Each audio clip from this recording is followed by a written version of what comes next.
Olá, galerinha, como estão? Espero que bem.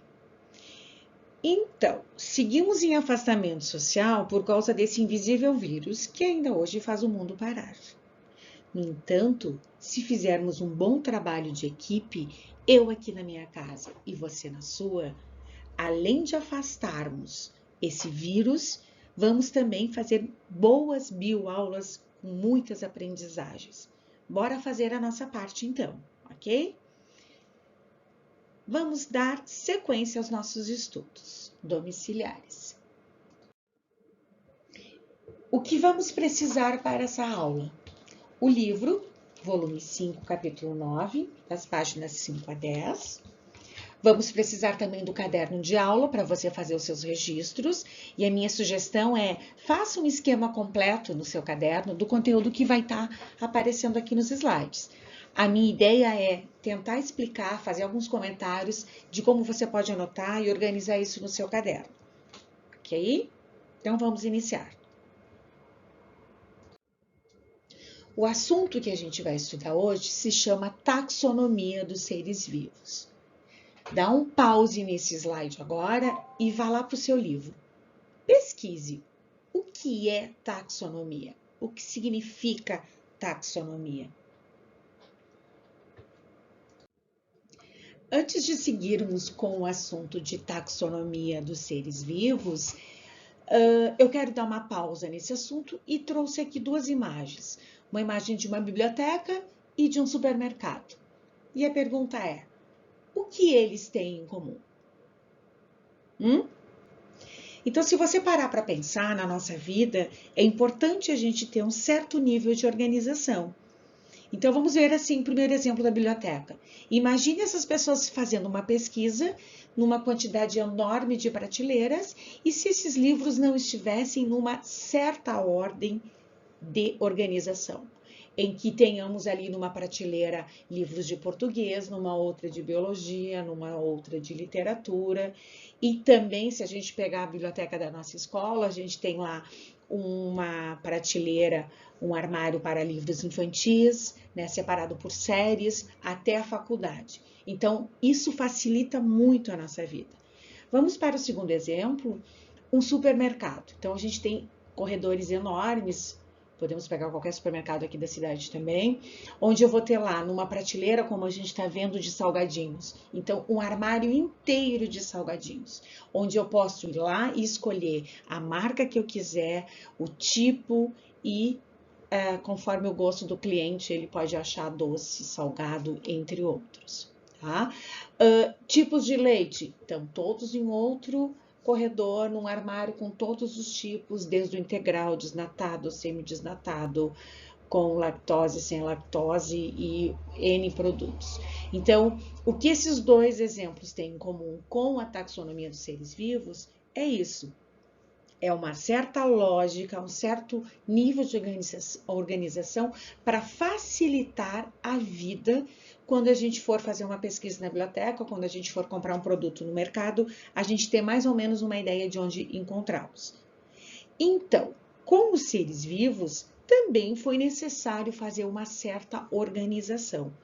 Então, a certa organização que a gente estuda nos seres vivos é de acordo com as suas características, para facilitar e tornar um nome único de um indivíduo para que todos possam entender. Então, seguindo.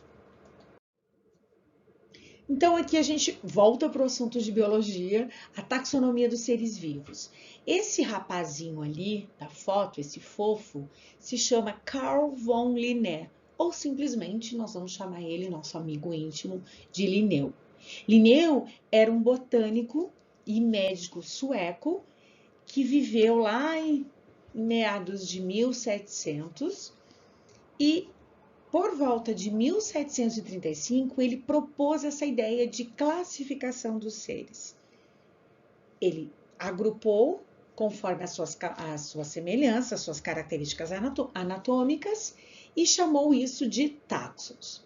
E ele publicou um trabalho Sistema Natural.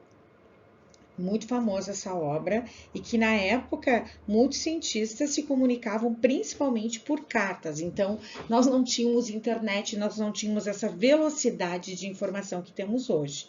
Tá? Então, era uma tarefa muito mais lenta. E por volta de 1758, ele, também Linneu, elaborou a nomenclatura binominal, ou seja, os nomes científicos terão 2 nomes. Vamos dar sequência. Então, na sequência, ele elaborou essa categoria taxonômica. O que seria categoria taxonômica?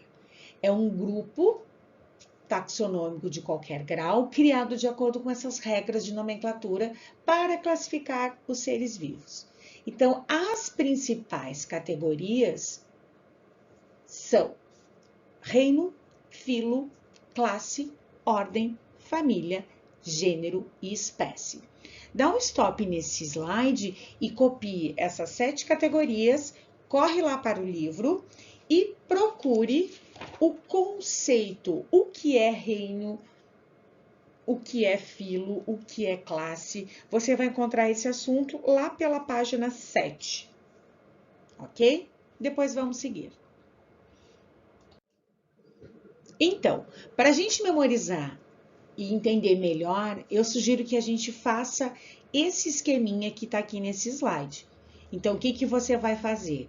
Você vai pular 1, 2, 3, 4, 5, 6, 7 linhas. Na 7ª linha, você vai escrever a palavra espécie. Vai fechar o retângulo e aí sobe uma linha, escreva gênero, fecha o retângulo. Tenta fazer como sugestão aqui cores diferentes para ficar alegre, para a gente entender melhor. Segue falando, escrevendo família, fecha, ordem, fecha mais um retângulo, classe, depois filo e o último retângulo bem grandão, o reino, ok? Fechando este retângulo, a gente consegue visualizar com mais clareza quem é ou qual é a categoria de maior tamanho, que abrange todos. Reino. Então, a gente pode dizer que reino é um conjunto de filos. Na sequência, filo é um conjunto de classes. Depois, classe é um conjunto de ordens. Ordem é um conjunto de família. Família é um conjunto de gênero. E por fim, a gente tem o gênero, que é o nome binominal, que é um conjunto de ou somado à espécie. Então, gênero e espécie identificam o indivíduo. Talvez aqui o conceito que possa ficar menos claro seria o de espécie, porque espécie não é um conjunto de nada ali no nosso desenho. Mas aí, então, anota ali no seu caderno ou revisa o conceito que você fez anteriormente. O que quer dizer espécie? Espécie é um grupo de indivíduos que tem muitas características semelhantes em relação à anatomia, em relação à fisiologia. Eles apresentam o mesmo número de cromossomos e também têm a capacidade de reproduzir-se entre si. Vamos ver um outro exemplo. Vamos ver então um exemplo das categorias taxonômicas num animal. Eu trouxe aqui nesse slide o exemplo do cão doméstico. Tá? Você vai lá para o seu livro, lá na página 7, tem um outro exemplo do Puma Concolor, tá? E se você for para a internet, vai ter N exemplos, tá? Então, vamos ver aqui. Eu não vou usar a classificação que está aqui, onde diz subfilo, tá? A gente não vai usar esse aqui, então a gente vai ficar nas 7 categorias. Então, qual é a primeira? Reino. Dentro do reino animal, a gente tem inúmeros animais, mamíferos, a gente vai ter ali anfíbios, invertebrados, como a barata, entre outros. Depois ele vai afunilar. Vemos, a gente está vendo ali o filo, eu tenho que tirar todos aqueles animais e deixar somente os cordados. Então, sai ali os animais que são invertebrados, como a gente falou aqui, está escrito a barata, mas podia ser qualquer outro invertebrado que estivesse escrito aí. Depois de filo, a gente desce para a classe. classe especificamente do cão é mamífero. Então, todos os animais que não pertencem, o sapo não é um mamífero, ele foi retirado dessa classificação. Afunilando mais, a gente vem para a ordem do cão, que é a ordem carnívoros. Então, ficou apenas aqui um grupo mais restrito. Nós que estávamos na mesma classe, humanos, não somos da mesma ordem do cachorro. Mais restrito ainda, menor, vai afunilando aqui, a família dos cães é canídeos. Então, ficou aqui apenas o cão, lobo e raposa. E descendo, mais afunilando ainda, o gênero Canis, que cão e lobo são do mesmo gênero, porém, o cão doméstico, que se chama Canis familiaris, a gente tem uma única espécie, ok? Aqui eu trouxe uma dica para montar uma frase, uma sugestão para você memorizar a ordem dessas categorias. Então, uma frase que é muito fácil da gente memorizar é essa que está aqui no slide, que é: raio forte caiu ontem fazendo grande estrago. A letra inicial está acompanhando da maior categoria até a menor, que é a espécie. Outra sugestão pode ser essa: rato frito com orégano fica gostoso, experimente. Ok? Agora é a sua vez. O que você vai fazer agora? Você vai inventar a sua frase. Você vai escrever ela no caderno e depois me manda por e-mail a sua criação, certo? Então, qual é a ideia? Você fazer com esporte, você fazer com comidas, faça com palavras que você achar mais fácil de memorizar, ok? Segue esse desafio, dá um stop agora nesse slide, se você quiser fazer isso agora, ou depois no final das explicações. Outra atividade que você vai fazer é essa que eu estou propondo nesse slide. Você vai pegar a nossa espécie, já vou te dar dica aqui, Homo sapiens, e você vai classificar nas 7 categorias. Então, qual é o nosso reino? Qual é o reino do ser humano? Qual é o filo? A classe, a ordem, a família, o gênero e a espécie. Lembra que espécie é binominal. A gente vai usar a palavra aqui do gênero e trazer para a espécie, que a gente já sabe que é Homo sapiens. Agora, mudando de assunto, mas seguindo com essa informação de classificação, a gente vai dar uma lida, uma geral sobre as regras de nomenclatura científica. O que são regras de nomenclatura científica? São formas, atribuições que a gente vai ter para todo o planeta saber de quem a gente está falando. Então, a gente vai usar nome científico aqui no Brasil, na China, nos Estados Unidos, na Itália, em qualquer parte do mundo, a gente vai estar falando a mesma língua para os nomes científicos, ok? Então, se a gente parar agora para pensar um pouquinho, se a gente falar o nome de um animal, cão, em língua portuguesa, ele não tem a mesma escrita e a mesma fala no inglês, dog. E assim no espanhol, perro. E é muito importante que a gente consiga falar nessa mesma língua. Então, o que apareceu para a gente estudar? Regras de nomenclatura científica. Vamos ver. A primeira delas é justamente essa. Eu preciso ter uma língua em comum. Então, como é que eles são falados? Todos os nomes científicos são escritos e falados na língua latim. É uma língua que a gente não usa mais. É uma língua que a gente chama de língua morta. Ou seja, ela não está sendo mais usada, então ela não vai mais sofrer mudanças nessa escrita, tá? Então, é muito importante saber. Todos os nomes científicos são escritos em latim. Trouxe 3 exemplos aqui. Homo sapiens, Felis catus, Canis familiaris. Regra 2. Cada organismo deve ser reconhecido por uma designação binominal. A gente já viu que esse reconhecimento foi feito lá pelo nosso amigo Linneu. Isso quer dizer que nós vamos ter o primeiro nome, que é o gênero, o segundo nome, que completa a espécie. Então, a Araucária angustifolia é o nome científico binominal do nosso pinheiro do Paraná, ou simplesmente da nossa Araucária. Terceira regra: devem ser escritos com letra itálica ou sublinhados separadamente, quando eu for escrever à mão ou quando manuscrito. Então, agora, quando a gente for passar para o caderno esse exemplo, a gente vai ter que fazer o quê? Sublinhar separadamente, como a gente está visualizando aqui no Treponema pallidum ou no Aedes aegypti. Então, eu não consigo escrever em latim, eu vou sublinhá-los separadamente. Aqui está escrito em latim, Crotalus terrificus, ou seja, eu não preciso sublinhar, ok?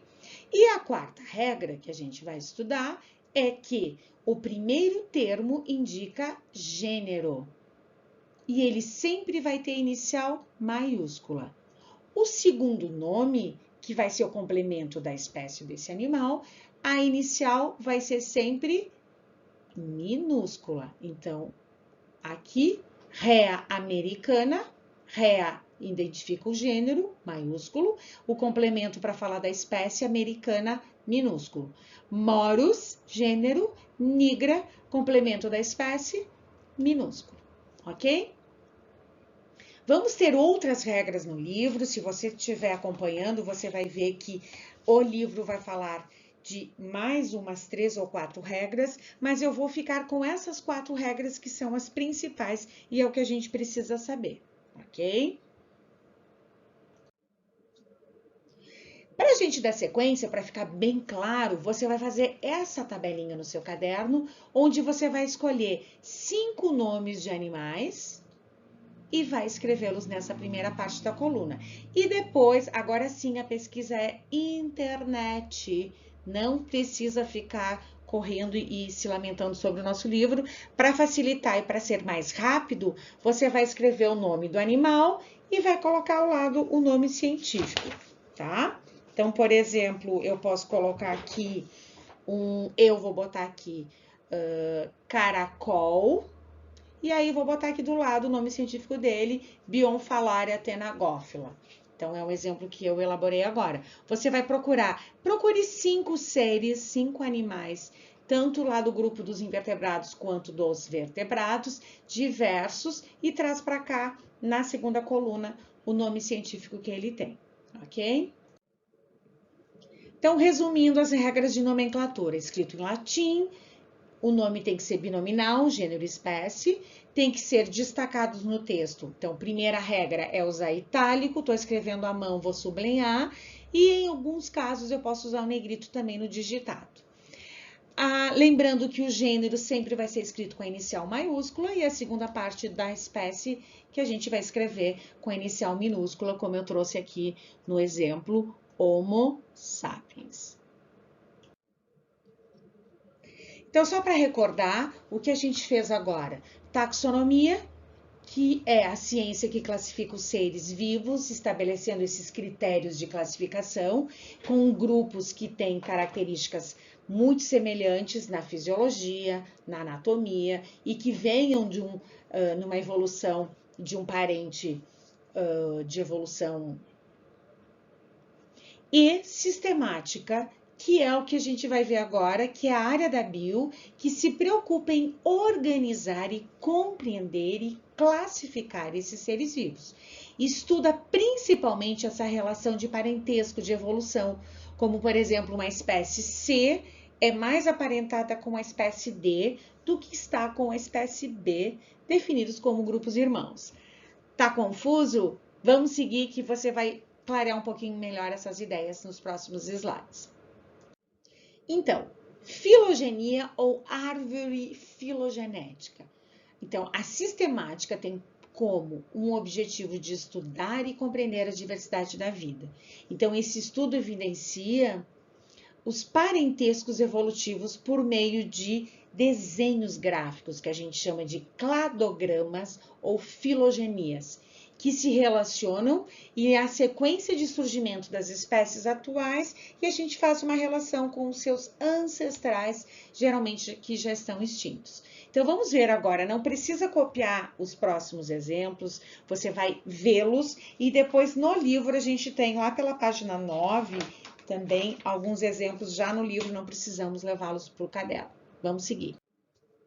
Então aqui, primeira coisa que eu quero que você faça no seu caderno, ponha, né, escreva um conceito de filogenia ou cladograma. Dá uma olhadinha lá entre a 8 e a página 10 do seu livro que vai te ajudar, tá? Então, só para te dar uma clareada, essas árvores filogenéticas são esquemas e são apresentados na forma de linhas, onde elas vão se bifurcar.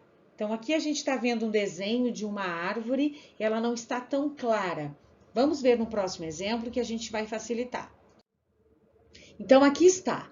Árvore filogenética é isso. Essas linhas que você está conseguindo observar, que vão se bifurcar, ó.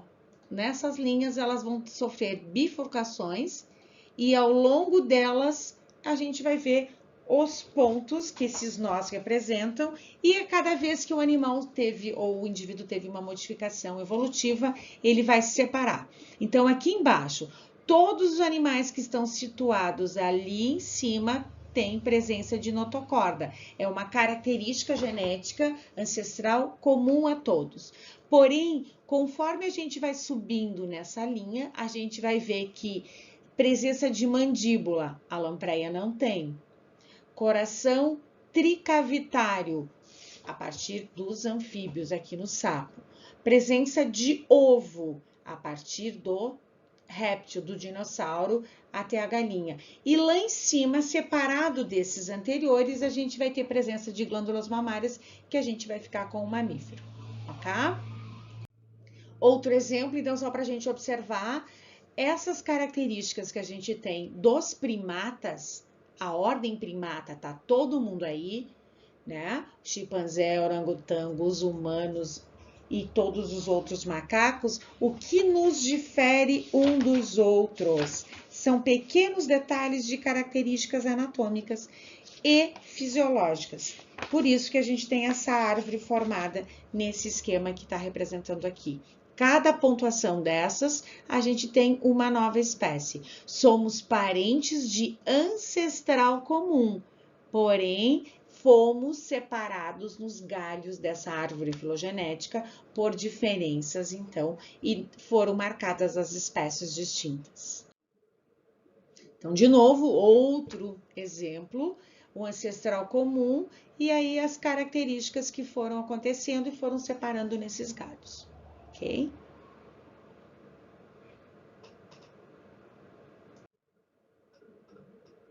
E mais um para a gente observar a diversidade, a biodiversidade de animais dessa árvore filogenética, onde lá embaixo a gente tem um ancestral comum de protozoários, os protistas, e aí fomos fazendo a separação em galhos, né? Foram lá os invertebrados, selenterados, os nematódios, aí entramos lá para uma árvore, os moluscos, anelídeos, os artrópodes, e aí vem para outra bifurcação, onde a gente tem os equinodermos, que em outros galhos a gente vai ter as nossas classes de peixes, de anfíbios, de répteis, de aves e de mamíferos, ok? E para encerrar, um resumão geral disso tudo, a gente tem ali as 7 categorias taxonômicas, a gente tem as formas de classificação, as regras de nomenclatura, falamos um pouquinho de Linneu e a gente falou, fechamos o assunto com essa parte de filogenia. Ufa! Por hoje era isso. Não foi pouca coisa. Eu espero que vocês tenham entendido um pouquinho, que vocês clarearam um pouquinho sobre esse assunto. Desejo que vocês façam as atividades propostas nessa aula. E se porventura tiverem alguma dúvida, mandem um e-mail para a prof. Tá? Biolu tem um e-mail que é luciana.santini, murialdo.com.br, certo? E já deixo agendado aqui para a próxima semana, a próxima bioaula, a gente vai falar dos 5 reinos dos seres vivos. Outra ideia que eu tô tendo é que para a semana que vem eu quero marcar uma aula que a gente possa se ver, né? Talvez no Google Meet ou uma live, a gente vai combinar e eu aviso vocês, ok? Beijos e fiquem bem.